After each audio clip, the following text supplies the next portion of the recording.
Hi everyone, here's some of what's heading your way tonight. Your news at 9. A local pharmacist is pushing for greater coronavirus vaccine access to locally owned pharmacies. I'm Zach Dodge with the story. A new air carrier is on its way to the Joplin Regional Airport. I'm Chris Warner with what you need to know about the changes that are coming. A deal between Democrats and the White House on the next coronavirus relief bill will still include direct payment checks, but to fewer Americans than originally thought. I'm Lauren Blanchard in Washington with where negotiations stand coming up. Doug Heddy has weather. Jacob Leonard has sports. This is KOAM News at 9 on Fox 14.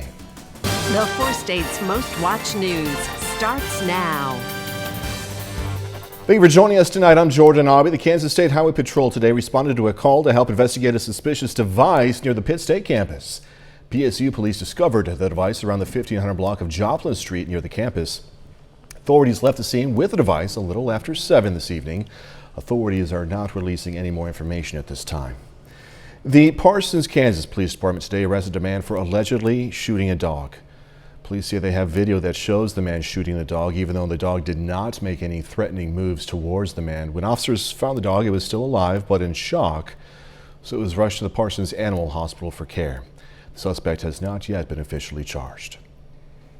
Baxter Springs, Kansas pharmacist advocates for faster access to coronavirus vaccines for locally owned pharmacies. The owner of a handful of local pharmacies in southeast Kansas and southwest Missouri is the one pushing for more access to coronavirus vaccines. KOAM Zach Dodge has why. A wave of relief and excitement from a single prick. A little bitty prick? I didn't even feel it. He's good. Yoli Gayoso gets her first dose of Moderna vaccine at Walker Drug in Baxter Springs. I was thinking of going to Columbus to have it done, but this is just a few minutes from home, so this is really convenient. But at this time last week, the pharmacy didn't have any doses. It wasn't until February 25th that the pharmacy got their first shipment. 200 doses came in on Wednesday as well, including 100 doses of the Johnson & Johnson single-dose vaccine. Well, you got the best shooter in the West. Right out of the bat, when we thought the distribution of the vaccines needed to come to the people rather than the people coming to the vaccine, we thought that community pharmacy was the best access. So pharmacy owner Brian Caswell started getting ready for distribution, buying the right equipment and making sure employees were certified. But it wasn't until months later that they started getting their first doses. There was a lot of pent-up frustration during those days, getting ramped up, being ready, and just not having the vaccine. It was always a plan for vaccines to be distributed to community pharmacies like Walker Drug, as well as large chain pharmacies like Walmart and Walgreens. And it was announced in February that chain pharmacies like Walmart would start offering doses at retail locations. But they've just started to trickle in at community pharmacies. There's story after story of community pharmacies that once they got the vaccine, they got them out there pretty quickly. In Cherokee County as a whole, Public Information Officer David Groves explains the health department has used more than 2,000 doses.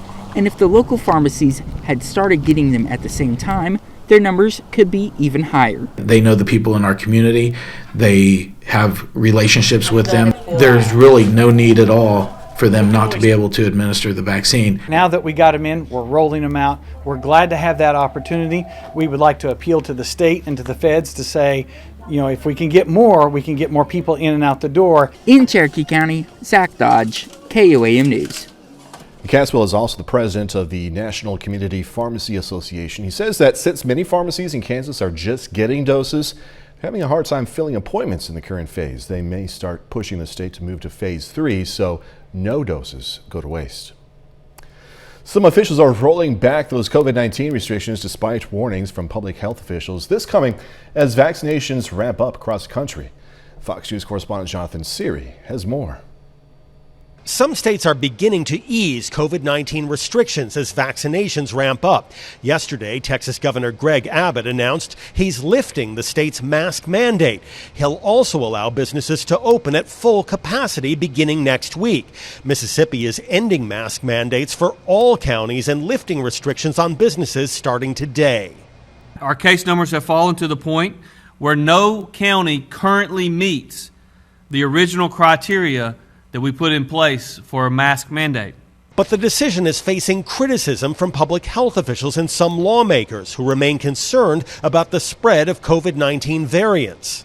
This is not the time to give up. This is not the time to promote more infections, to promote more hospitalizations, to promote more deaths. As states relax restrictions, the nation's vaccine supply is getting a boost. The federal government is increasing the supply of Moderna and Pfizer vaccines. States will start receiving more than 15 million doses per week, up from 14.5 million. The White House also announcing Merck will help Johnson & Johnson manufacture more vaccine. President Biden says that ramped up production will provide enough doses for all adults by the end of May, 2 months earlier than expected. We'll continue to use the Defense Production Act to expedite critical materials in vaccine production, such as equipment, machinery, and supplies. President Biden is also asking states to give teachers at least one dose by the end of March to speed up the reopening of schools. In Atlanta, Jonathan Seri, Fox News. Wake up, Doug. You're up. Hey, absolutely gorgeous day today, man. Just gorgeous. Yeah, I was during that package. I was catching up on a little Twitter. So you were also listening, like several other people. Listening. Yeah, that's what you do when the news is on. You listen. Yeah, the weather was great today. We made it all the way up near 70 degrees. Started at 40, average high is 56. So I mean, gosh, almost 15 degrees above where we should be for this time of the year. Temps outside still pretty good. We're dropping back quite a bit, but still we're sitting into lower 50s, and we have clear skies. Nothing is going on here. In fact, the entire Central Plains look good. We are tracking our next storm system out across parts of Nevada and California, and this system will start to affect us as we head into tomorrow night. So we're going to look at that here in just a bit. Doug, thank you. City of Asbury, Missouri has issued a boil water advisory until further notice. Officials say they're having problems with their water pump. Residents should boil any water intended for cooking or drinking. The Joplin Regional Airport will have a new flight service provider starting June 1st. As KOAM's Chris Warner explains, the new provider comes with a new destination for travelers out of the airport. It also takes away an option some have become used to. For the past several years, American Airlines has been providing service to Joplin's airport with flights to Dallas and 4 times Chicago. Initially, American was brought to Joplin through the Essential Air Service program from the Department of Transportation. As time went on, American was able to operate without the subsidy and stayed in Joplin. But the pandemic took its toll on travel, and Joplin's air service was up for bid again for Essential Air Service.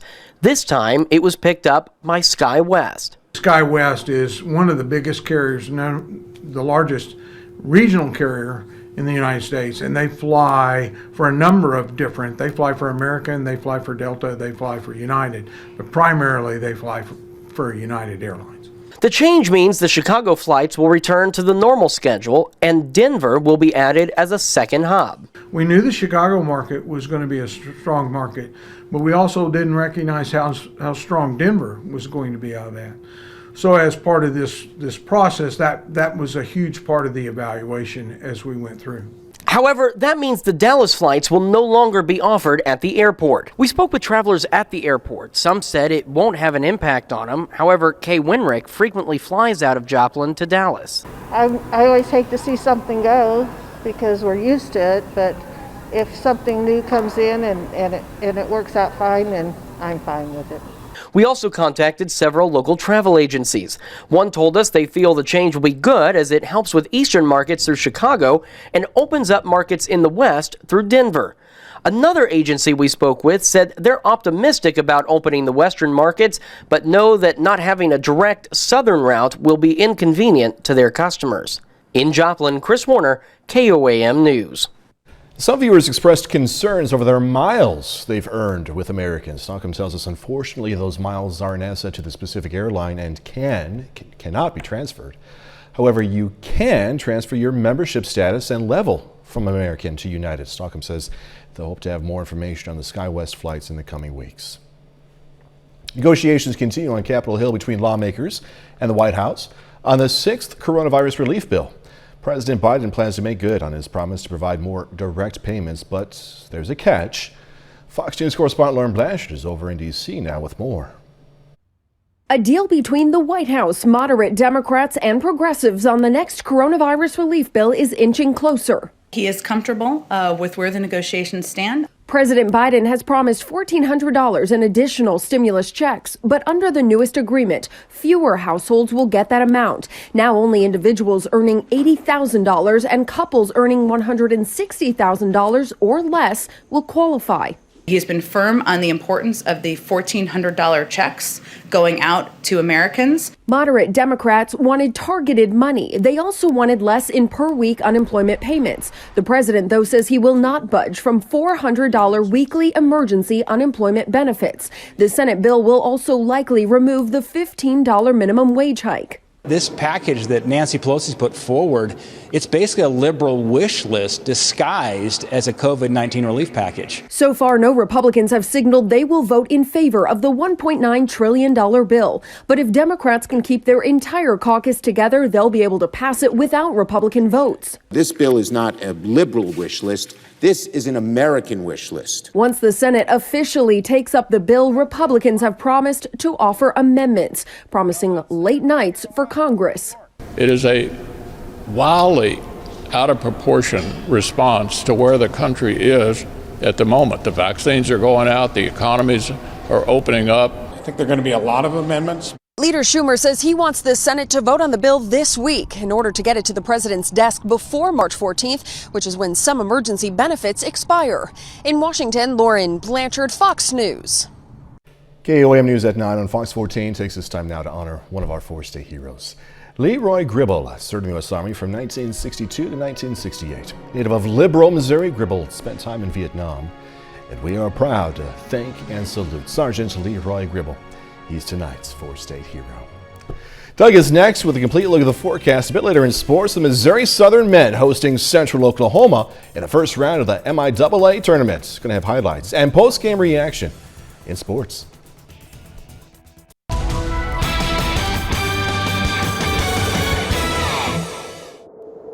Well, it definitely turned out to be a fantastic day. Really all week so far has been really nice. Our temperatures kind of slowly warming up. Plenty of sunshine out there, a little bit of a breeze, and just a fantastic day. Great time lapse. Indigo Sky Casino and Resort. Of course, Indigo is just outside of Seneca, Missouri. Look at our mild stretch that we have seen. 69 today. Average high is 56 degrees, 71 for us tomorrow. So even a little bit warmer tomorrow compared to what we did see today. But temperatures still pretty good. 50 in Fort Scott, 50 in Parsons. A little cooler in Miami at 45, 52 in Carthage. And I think most of us are going to drop back near 40 a little bit later on for us tonight. We still have a south wind, which is kicking in. This is going to keep our temperatures up just a little bit tonight and then once again for us tomorrow. In fact, check out our trend as we go through the overnight hours. You can see we kind of slide back to the lower 40s, but another fantastic warm up for us as we go into the afternoon. We are going to have clouds increasing during the afternoon, but in general, it's going to turn out to be a pretty good day. No clouds out there right now. Clear skies across the region, clear skies across the Central Plains. Here's our next little storm system. It's a fairly weak wave. Our jet stream's way up to the north into Canada, and then this little storm, it's cut off from the main flow of the jet, so it just kind of slowly meanders its way off toward the east. And also these cut-off lows, they're not very strong. They can't get any cold air, so they can't really get some strong dynamics within the system. But it's going to slide out over the Rockies, and it looks like it's heading straight for us by tomorrow afternoon. Then it kind of sinks down into Oklahoma, Arkansas, Texas, so we get kind of a glancing blow of this system as we head into Thursday night and then into Friday. Now ahead of it, we're fine. We're going to drop back near 40, clear skies tonight. Sunny skies through the morning hours, quick warm up, then look at the mid and upper level clouds that stream in as we go into the afternoon. So those clouds will be increasing. 41 to start, 66 by noon, high temp of 71 during the afternoon hours. Clouds continue to thicken tomorrow night. You can start to see some showers picking up out to our west. These are going to be very light, scattered showers. So here's Friday morning, hit and miss. Not everybody's going to see the rain, but I would say majority of us will at least see sprinkles. It's going to be very light rain, and then it starts to rotate out of here by the time we head into Friday evening. So 71 for us tomorrow. Clouds increase through the day. Get outside, enjoy it. Cooler on Friday. high of only 53, and we're going to have these on and off light showers. But again, this system is kind of a glancing by system, glancing blow. So rainfall amounts are going to be fairly low, maybe a few hundredths of an inch, maybe a tenth of an inch in spots. We clear out for the weekend, 57 Saturday, 60 by Sunday. A chance for some showers and thunderstorms moving in on Tuesday, but a bigger system next Thursday and Friday. It's awesome, though, that tomorrow we basically get a round two of what we got today. Yeah, it's going to be another great day. See you in a little bit. Thanks, Doug. Yep. Coming up, more questions, more insight from investigations into the Capitol Hill riot. The top general for DC's National Guard says it took hours to get approval to bring in his troops during the January 6th riot. I'm Ray Bogan with what General Walker says he could have done had he gotten approval sooner. Coming up. Nearly 2 months after the deadly attack on the U.S. Capitol, and we're learning new details about delays to deploy the National Guard. Fox News correspondent Ray Bogan has more in today's hearing with Senate lawmakers. I thought the delay was unusual. A 3-hour and 19-minute delay. That's how long the commanding general of DC's National Guard says it took the Defense Department to give him approval to bring in his troops January 6th. General Walker says he put in the request after a phone call with then Capitol Police Chief Stephen Sund. Chief Sund, his voice cracking with emotion, indicated that there was a dire emergency at the Capitol, and he requested the immediate assistance of as many available National Guardsmen that I could muster. General Walker says he had 155 Guards members sitting on buses waiting to deploy. What would have been the impact of sending those 155 right around that 2 o'clock time frame? I believe that number could have made a difference. We could have helped extend the perimeter and help push back the crowd. Ousted Capitol Police Chief Sund told senators last week he was also surprised over the delayed response. No civilian law enforcement agency, to include the United States Capitol Police, is trained or equipped to repel an insurrection of thousands of individuals. Today's hearing came as the U.S. Capitol Police put out a new warning that states, quote, "We have obtained intelligence that shows a possible plot to breach the Capitol by an identified militia group on Thursday, March 4th. Fox News has learned there's concern about the 3 Percenters, a right-wing anti-government militia movement. Approximately 5,000 National Guard members remain in D.C. to protect the Capitol. Ray Bogan, Fox News. Just ahead, why the Archbishop of New Orleans is recommending Catholics not get the Johnson & Johnson version of the COVID-19 vaccine. The Archbishop of New Orleans releasing a statement to Catholics advising them to choose the Pfizer or Moderna vaccines over the Johnson & Johnson one. The Archbishop says because of the vaccine's use of abortion-derived cell lines. But as Fox's Amanda Roberts reports, medical professionals say this recommendation goes against the greater good. 37,900 doses of the newly approved Johnson & Johnson vaccine are making its way to Louisiana. But the Archbishop of New Orleans is advising practicing Catholics to turn down the single-dose vaccine if they can. We've had 1.5 million deaths from COVID in the world. And anybody who comes out and says, avoid this vaccine, that's a mistake. This is a really good vaccine. Don't pass it up. In the statement, the Archbishop of New Orleans advises practicing Catholics that the latest vaccine from Johnson & Johnson is morally compromised, as it uses the abortion-derived cell line in development and production of the vaccine, as well as the testing. Dr. Joseph Cantor with the State Health Department explained these cells are decades old, primarily used in the production in the J&J vaccine, and have been used in countless others vaccines and medicines. And it's actually a very common technique that's used, particularly in these type of vaccines, because what you do with a vaccine like this is you attenuate it or you render it incapable of replicating so that there's no way that the vaccine itself is going to replicate inside your body. When you do that, you have to help it grow when you're making it, when you're producing it. And that's where these embryonic stem cells come in use. Again, it's tissue that was derived in 1985, nothing new. In December, the Vatican released guidance that COVID-19 vaccines are morally acceptable. Cantor says they viewed that as inclusive of the J&J vaccine as it was still undergoing testing along with other vaccines at that time. This is how we get out. This is how we protect ourselves, how we protect our families. It's a gift from God. I mean, this really is how we get out of this pandemic. we got to make sure we utilize it to the maximum potential. Infectious disease specialist Dr. Brobson Lute says in the end, the vaccines are about saving lives, fearing the words of a Catholic leader may cost some New Orleanians dearly. And I think statements like this fuel that vaccine hesitancy. I think that it may well keep some people from getting any vaccine and increase the deaths from the COVID. I think it's a terrible, terrible mistake for the church to get involved in this. The Archbishop has enough problems with his bankruptcy and with his pedophile priest. He should leave medicine to the physicians. Here's a positive during this pandemic. That right there, a beer spa. So check this one out when we come back. So imagine visiting a spa and a pub at the same time. That's exactly what the beer spa in Denver is offering. It's a unique business model that wants to give customers the best of both worlds. It was founded by Jessica French and her husband. The couple got the idea while traveling abroad. Due to the pandemic, starting their business wasn't easy, understandably, but both say since opening last week, gotten a lot of interest from the community. It's pretty cool. Joplin has a new flight coming up to Denver. Just saying. 30 more minutes, news, weather, and sports coming your way.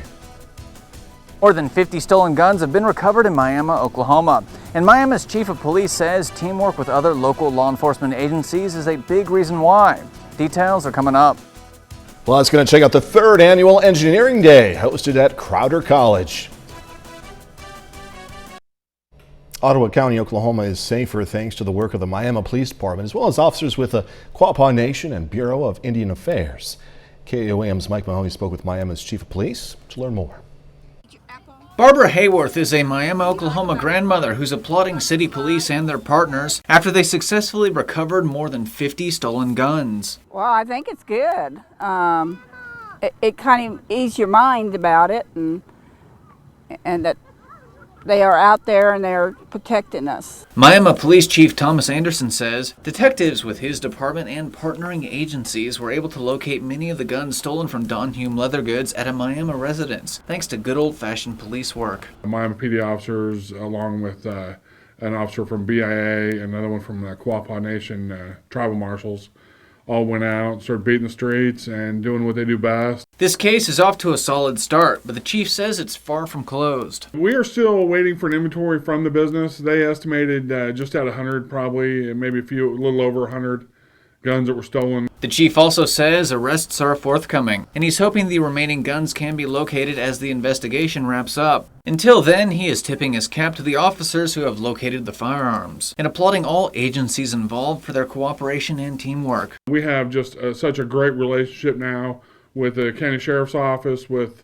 all the adjoining agencies, with the tribal agencies, and we work together. Everybody's goal is to make our community safer. And not just Miami, the entire county, the entire area. In Miami, Oklahoma, Mike Mahoney, KOAM News. We reached out to the owner of Don Hume Leather Goods for his thoughts on the gun recovery, but he was out of town and unavailable for comment. Pittsburgh residents might want to check out a new customer service kiosk at City Hall. It's in the drive-thru on the south side of City Hall. It lets residents pay utility bills using cash, check, or credit card, and access their account balance 24 hours a day, 7 days a week, 365 days a year. Kiosks' voice instructions are in English or Spanish. We've had customers, we've actually been using it a little bit, and we've actually helped customers use it already, and there's been customers who just really loved it. They're like, this is great, this is going to be awesome. Customers right now can only pay water bills, but there are plans to also include payments for building permits and licenses, also court payments. Crowder College in Neosho, Missouri today hosted its 3rd annual Engineering Day. It's a day of contests between area high school students to design and show off different feats of engineering. We sent photojournalist Ty Parks to scope out all the competition. When we were practicing, we kind of made it differently every time. So we knew basically what we were trying to do going in. This is too heavy. This is the part we need to lighten. Obviously, the point was to make it as tall as possible. So we wanted to get as high as we could. And as long as I thought it was going to support it, I was going to keep adding to try and make it taller and taller. Just let it die. Just let it die. Today is all about getting high school students on our Crowder College campus. It's an opportunity for the students to have fun, compete in some really fun projects. It's an opportunity for students to learn. It's a hands-on learning opportunity. We built it, that's all that matters. Be proud of us. I hope the students learn that Crowder College is a great place to continue their education. I hope they realize all of the different STEM opportunities that Crowder offers, and by STEM I mean science, technology, engineering, and math, as well as our career tech fields. Awesome stuff. There were 11 contests in total at the event. A bit later, the Pentagon considering options. Lawmakers are blaming Iran after another attack on U.S. forces in Iraq. I'm Trey Yingst in Tel Aviv. I've got the details coming up.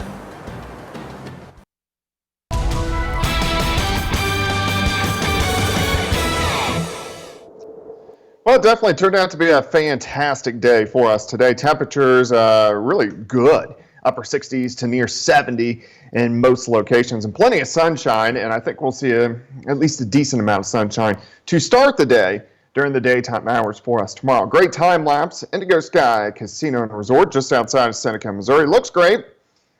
Plenty of sunshine throughout the daytime hours. We're going to continue to see the clear skies throughout the overnight hours tonight, but a mild stretch of weather. All week long, it's been pretty good. 69 for a high today. Average high is 56. 71 is where we're going to go tomorrow, so even a little bit warmer as we work into Thursday. 53 in Pitt, a little bit cooler. Miami 43, 53 in Carthage, and then we have Chanute sitting at 51 degrees. But these southerly winds kind of helping our temperatures out, helping our temps warm up over the past few days, and it'll keep our temperatures from dropping off too much during the overnight hours for us tonight. We'll slide back into lower 40s, and then a nice warm up again. We're going to have sunshine in the morning. We'll start to get some clouds increasing during the afternoon, but I think most of us 70 or 71 degrees. Clear skies, nothing is going on here or the Central Plains. So let's go out to the west. Here's our next weak wave. It's not a strong system, and the reason why is it's a cutoff low. It's cut off from the main flow of the jet. You can see the jet goes way up into southern Canada. So this guy, he just kind of sits down here and doesn't get a whole bunch of energy, but he is kind of meandering off toward the east as we work through the next couple days. You can see it heading toward us tomorrow, then it kind of slides into the southern plains as we go into tomorrow night and also Friday, and then it's gone by the time we head into the weekend. So let's jump in, let's zoom in on this system, and we'll take a look at what it should do. Clear skies tonight, near 40, sunny skies tomorrow, mid to upper 60s by noon. We go into lower 70s, but you can see the clouds increasing as we go through the afternoon hours. 41 to start, 66 by noon, high temp is 71. For us tomorrow night, we'll see those clouds continuing to increase, thicken up, but look at the showers. Out to our west, we'll start to get some hit and miss showers in here after midnight tomorrow night. These are going to be very light, very hit and miss. Not even everybody's going to get the rain. It rotates out by the time we head into late Friday. So 71 for us tomorrow. Quite a bit cooler Friday with the light little showers around. So at least going to be cloudy, some sprinkles, some light showers. But rainfall is going to be very light with this system. I would say most of us get maybe a few hundredths of an inch, maybe upwards to a tenth of an inch, and that is just about it. The weekend looks pretty good. Next storm system rolls in on Tuesday. You can see a high of 68. So we could get some showers, some thunderstorms by Thursday with the next system. Thursday and Friday, a much bigger storm system, so a week away. I wouldn't be surprised if we get strong storms, maybe even severe storms close to us, and then another big storm system is going to move in on the Sunday the 14th, and then also the 17th and 18th. And what we're going to do as we head into tomorrow night, we're going to do the month-long forecast. That's going to be tomorrow night right here at 9. All right, like you said, just get out and enjoy the weather tomorrow. Anyway, yeah, thanks so much. Great. Coming up in sports, playoff time for Pitt State, Missouri Southern basketball, plus Pittsburgh boys aiming to move on to the Sub-State Championship. Jacob Leonard joins us with the highlights next.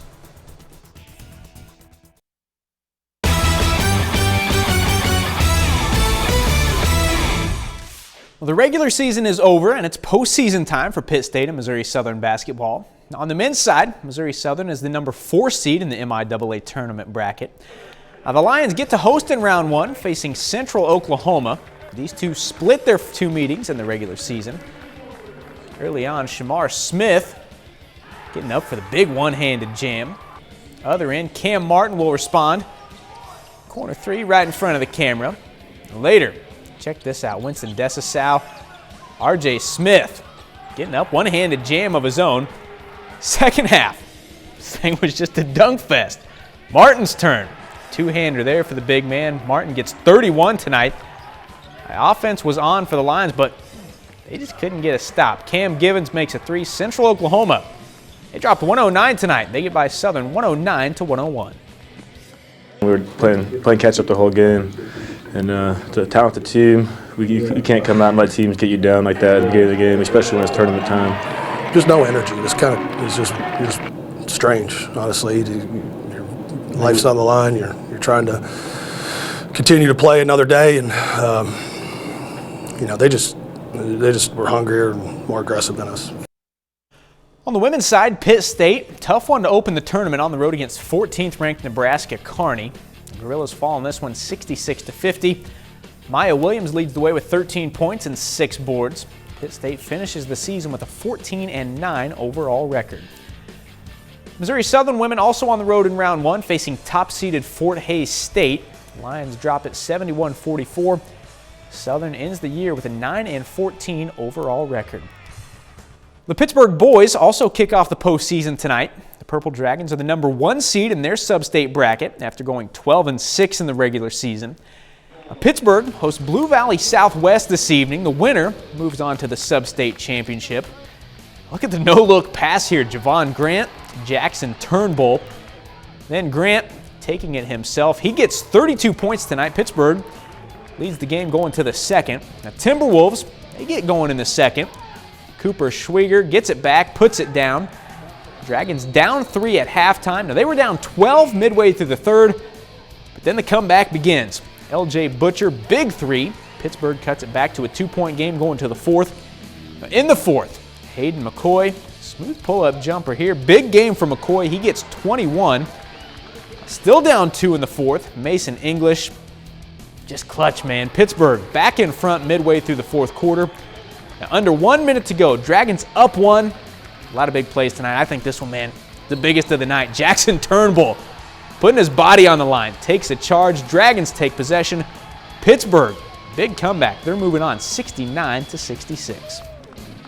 We kind of talked about this early on in the year, and then you have some goals throughout the year, and we took care of league. That was one of our goals, and now these guys are set and determined to get back to state. A couple of them had been there early on in their career, and they want to make a trip back. So they put themselves in positions to get there now.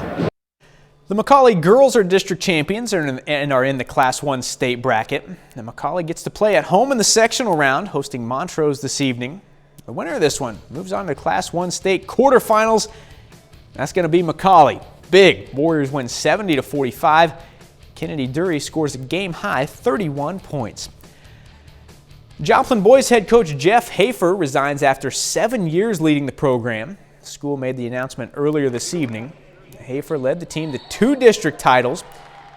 Says he wants to spend more time watching his kids play. Now, if you want to check out more on his resignation, just check out the story on the sports page at KOAMnewsnow.com. And that's a look at sports. We're back with more news after this. Pentagon is said to be considering options for a military response after an airstrike on a base in Iraq where U.S. troops are stationed. Fox News correspondent Trey Yingst has more now from Tel Aviv, Israel.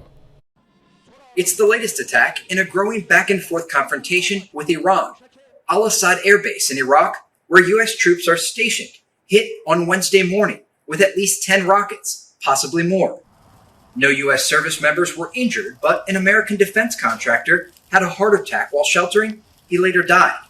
There have been no claims of responsibility, but U.S. officials suspect it was the work of Iranian-backed Shia militias responding to U.S. airstrikes in Syria last week. It's really early in the process, but nonetheless, Iran is the problem child in the region. They continue to try to manipulate and to influence activity in Iraq. Those airstrikes last week were a retaliation for earlier attacks on the U.S. military in Iraq, including a rocket strike on the airport in Erbil. The Pentagon is now assessing options for a military response, saying it won't tolerate militias targeting Americans. If a response is warranted, I think we have shown clearly that we won't shy away from that. But a growing number of lawmakers are expressing concern that the situation could escalate into a full-scale war with Iran. And some are calling for a new authorization for the use of military force, saying the current legislation is too broad. It's been almost 20 years. Much has changed. We should seriously look at it again and see if we can have legislation that is more attuned to the present threats. The Pentagon says Iraqi security forces are now on the scene and taking the lead in the investigation. In Tel Aviv, Trey Yingst, Fox News. Gonna check out a new series on Apple TV Plus with some major female star power when we come back. Apple TV Plus recruiting a group of A-list stars for a new show. Fox announces a return date for Prodigal Son. We got some more news for you as well. Fox's Ashley Dvorkin has the latest in the Hollywood Nation.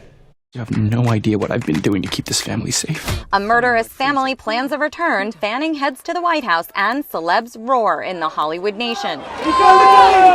Apple TV Plus pulls in major female star power for its new anthology series, Roar.